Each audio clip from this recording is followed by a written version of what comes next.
Bonjour à tous, je m'appelle Yohan Douest et je suis doctorant en fin de première année.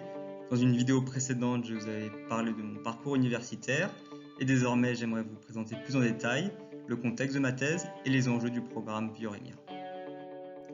Bioremia est un programme européen dont l'acronyme désigne les matériaux résistants aux biofilms pour les applications d'implants dans les tissus durs.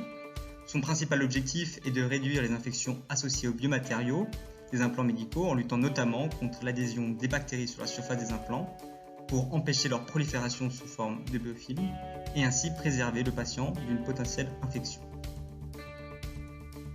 Pour ce faire, deux axes de recherche principaux sont privilégiés. Le premier s'appuie sur la conception et l'étude de matériaux innovants pour des applications dans l'orthopédie et les implants dentaires. Le deuxième axe de recherche se focalise sur le développement de surfaces aux propriétés antibactériennes, en travaillant par exemple sur des surfaces antiadhésives, sur des surfaces possédant un revêtement qui relargue des agents bactéricides, ou bien alors en travaillant sur des surfaces qui combinent ces deux types de fonctionnalités. Au sein de Bioremia, mon sujet de thèse porte sur la réalisation d'implants dentaires mini-invasifs faits de verre métallique massif en base titane, et mes travaux de recherche sont principalement basés à l'entreprise Antosur, mais également au laboratoire Mathis de l'INSA Lyon. Alors, tout d'abord, qu'est-ce qu'un implant dentaire? C'est finalement le remplacement artificiel d'une dent et de sa racine, et le matériau qui le constitue doit satisfaire un certain nombre de propriétés. Il doit être assez solide mécaniquement, il doit avoir une rigidité proche de celle de l'os, une bonne tenue à la corrosion, il doit être biocompatible, être facilement usinable, et l'implant doit être le moins invasif possible.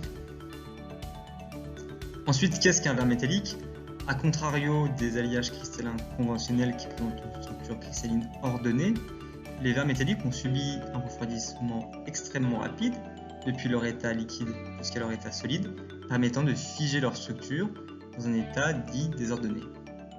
Cette spécificité structurelle confère aux verres métalliques et en particulier aux verres métalliques en base titane une limite d'élasticité bien supérieure à celle de ses homologues cristallins, tout en préservant une rigidité relativement proche de celle de l'os.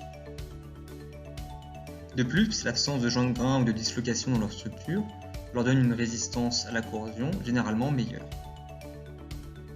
Aussi, l'élément en titane étant majoritaire dans ce verre métallique, cela améliore grandement sa biocompatibilité. A l'instar de certains polymères, les verres métalliques possèdent une température de transition vitreuse TG, au-delà de laquelle ils sont thermoformables, ce qui permet de réaliser des pièces relativement complexes.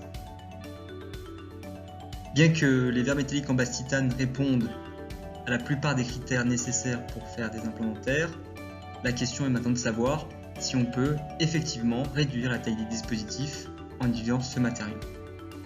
Pendant mon doctorat, je travaille donc sur l'élaboration de nouveaux verres métalliques en base titane, mais également sur la modification de leur surface pour optimiser leur intégration dans les tissus durs et mous. Cela implique de la caractérisation de l'état de surface, une caractérisation structurelle, avec des mesures électrochimiques pour comprendre leur comportement en corrosion dans des milieux représentatifs de l'environnement buccal. Et pour terminer, une évaluation de leur performance mécanique est nécessaire avant d'envisager de réaliser des prototypes d'implants dentaires en verre métallique de base titane. Au cours de ma thèse, je serai amené à me déplacer chez d'autres partenaires du programme Bioremia, notamment à l'université de Göteborg en Suède pour faire de la culture cellulaire, mais aussi à l'IFW Dresde en Allemagne et à l'université de Turin en Italie. Merci d'avoir regardé cette vidéo et je vous invite à continuer de nous suivre sur nos réseaux sociaux et notre chaîne YouTube.